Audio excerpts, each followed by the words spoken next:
இதுதான் அதுதான் இல்லைங்க. அதாவது இன்னைக்கு சினிமா விமர்சனம் பண்ற பாதி பேத்துக்கு பணத்தை கொடுத்து இந்த படத்தை நெகட்டிவ் ரிவ்யூவா மாத்தி கொடுங்க அப்படின்னு கிட்டத்தட்ட ஒரு 50 கோடி ரூபாய் 100 கோடி ரூபாய் பக்கம் செலவு செஞ்சு இந்த கூலி படத்தோட வசூலை தடுக்கணும்னு நினைச்ச ஒரு கும்பல் பாத்தீங்கன்னா இன்னைக்கு கதறி கதறி அழுகுறாங்க. ஏன்னா அவங்க நினைச்சது எதுவுமே இங்க செல்ஃப் எடுக்கல. கிட்டத்தட்ட முதல் நாள் தமிழ் சினிமா வரலாற்றிலேயே 150 கோடி தாண்டின முதல் படமாக பாத்தீங்க அப்படின்னா கூலி படம் இருக்கு. அந்த அளவுக்கு மிகப்பெரிய ஒரு வெற்றி. கிட்டத்தட்ட 650 கோடியிலிருந்து 700 கோடி பிளஸ் நோக்கி இந்த படம் போயிட்டு இருக்கு. கொஞ்சம் நஞ்ச வன்மம் இல்லைங்க தலைவர் மேல, அவ்வளோ ஒரு வன்மத்தை கக்கிட்டு இருக்கிறாங்க.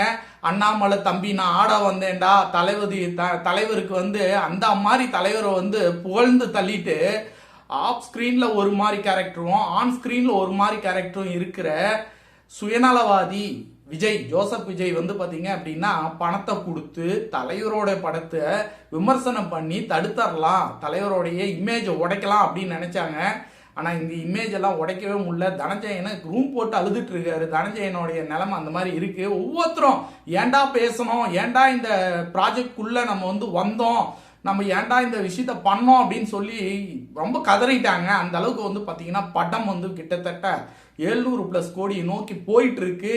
தமிழ் சினிமா வரலாற்றிலே அதிக கலெக்ஷன் எடுத்த படமாக கூலி நம்பர் 1ஆக மாறிக்கிட்டு இருக்கு. அந்த அனௌன்ஸ்மெண்ட் கூடி சீக்கிரம் வரும். நீங்க நினைக்கிற மாதிரி சாதாரணமா தூக்கி எறிஞ்சிட்டு போற அளவுக்கு இல்லப்பா, தலைவர் வேற ரகம், ஓகேவா? தலைவரெல்லாம் ஒழிக்கணும்னு நினைக்கிறவங்க ஒளிஞ்சு போயிடுவாங்க. அது நடந்துச்சு, நடந்துகிட்டு இருக்கு. திரும்பவும் சொல்றேன், தலைவரை சீண்டாம உன் பொழப்ப நீ பார்த்துட்டு போயிடு. தலைவரை இனி ஒரு நாள் நீ சீண்டணும்னு நினைச்சீங்கன்னா வாழ்க்கையே இல்லாம போயிடும். நான் இந்த இடத்துல பதிவு பண்றேன், தலைவர் ஒரு அதிசய பிறவி வேண்டாம்.